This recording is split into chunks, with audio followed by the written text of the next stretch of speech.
Assalamualaikum warahmatullahi wabarakatuh. Perkenalkan, nama saya Siti Sumairo dengan NIM 197073. Saya dari Prodi Pendidikan Agama Islam semester 3 kelas 3C.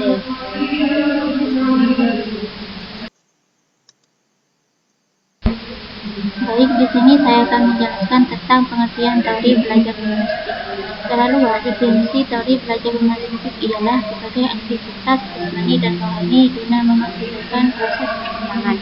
Sedangkan secara sempit, pembelajaran diartikan sebagai upaya menguasai proses ilmu pengetahuan sebagai rangkaian pembentukan kepribadian secara tumbuhan yang bersifat jasmaniah, tidak memberikan kebincangan tingkah laku, perubahan atau perkembangan hanya disebabkan oleh proses pembelajaran seperti perubahan habit atau kebiasaan, berbagai kemampuan dalam hal pengetahuan, sikap maupun dari keterampilan.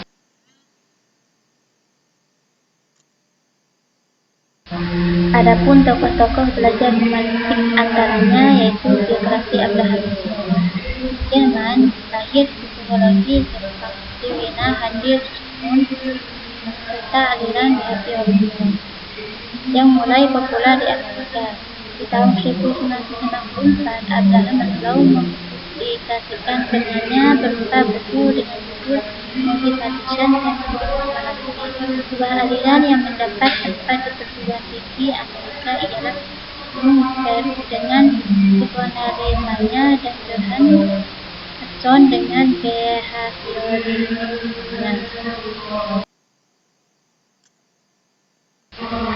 Yang kedua yaitu teori belajar humanistik menurut Abraham Maslow. Dalam perspektif humanistik, menuntut potensi peserta didik dalam proses kebebasan menemukan jalan hidupnya. Berbeda, humanistik menganggap peserta didik sebagai subjek yang merdeka guna menetapkan tujuan hidup dirinya.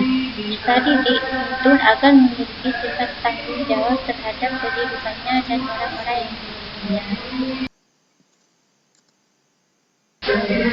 Maslow di sini terkenal sebagai bapak aliran psikologi. Ia yakin bahwa manusia berperilaku guna mengenal dan mengapresiasi dirinya sebagai manusia.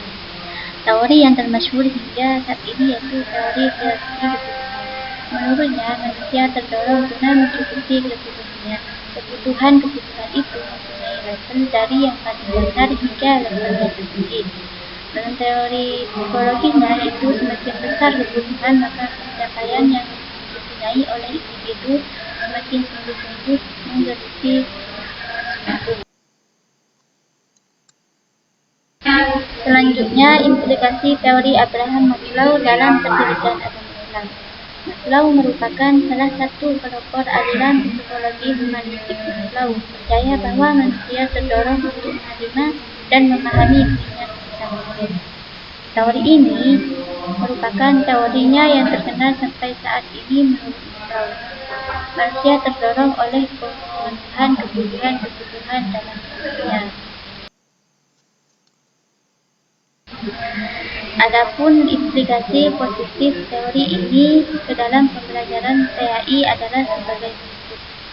Yang pertama, memenuhi kebutuhan fisiologis ialah kebutuhan makan dan minum, pakaian, tempat tinggal, termasuk kebutuhan biologis yang merupakan kebutuhan paling dasar karena dibutuhkan semua makhluk.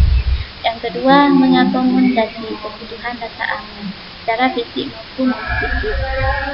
Aman secara fisik seperti terhindar dari kriminalisasi, teror, binatang buas, orang lain, tempat yang kurang aman, dan yang lain sebagainya. Yang terakhir yaitu kebutuhan sosial yang dibutuhkan seorang supaya ia dianggap sebagai warga komunitas sosialnya. Selanjutnya yaitu teori belajar humanistik menurut Charles Ross. Charles dan Ransom Roberts dilahirkan pada tahun 1902 di Oxford, di Illinois, dan wafat pada tahun 1987 di Laguna, California. Pada masa mudanya, Roberts tidak mempunyai banyak teman sehingga dia lebih banyak menghabiskan waktunya untuk membaca. Dia akan membaca buku apa saja yang ia temui, termasuk kamus dan ensiklopedia. Meskipun ia sebenarnya sangat menyukai buku-buku petualangan tersebut. Menurut Rawls, penyebab dari kecemasan psikologis adalah inkonsistensi, atau saat diri ideal seseorang tidak cukup berbenturan dengan konsep dirinya, dan inkonsistensi, atau pada saat diri ideal seorang individu tidak cukup untuk berpijak terhadap konsep dirinya.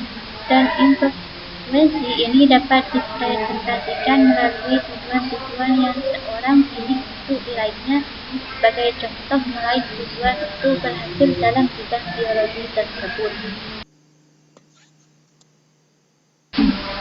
Maka, dalam konteks tersebut, Rawls menyatakan ada beberapa hal yang penting dalam proses belajar linguistik, yaitu sebagai berikut.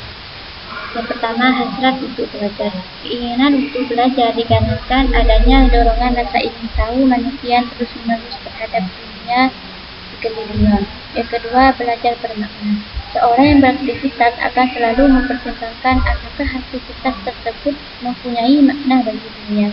Jika tidak, maka tentu tidak akan dilakukannya. Yang terakhir yaitu belajar tanpa hukuman, merupakan belajar yang terlepas dari hukuman atau ancaman, yang menghasilkan anak bebas untuk melakukan apa saja dan mengadakan percobaan hingga menemukan sendiri suatu hal yang baru. Adapun implikasi teori belajar humanistik di sini, menurut Rawls, dalam pembelajaran TAI, misalnya conclude education adalah proses pendidikan yang memadukan antara pengalaman afektif dan belajar kognitif atau pengetahuan yang ada di dalam benak. Yang kedua, cooperative learning, pembelajaran cooperative learning mengacu pada metode pembelajaran, yang mana peserta didik bekerja sama dengan kelompok kecil dan saling membantu dalam belajar. Adapun menurut Johnson yang dikutip Jamil Subhati Nurul, ada 5 unsur penting dalam belajar kooperatif, yakni sebagai berikut. Yang pertama, saling ketergantungan secara positif. Yang kedua, interaksi tatap muka semakin meningkat. Yang ketiga, tanggung jawab individual. Yang keempat, keterampilan interpersonal dan kelompok kecil. Dan yang terakhir yaitu proses kelompok.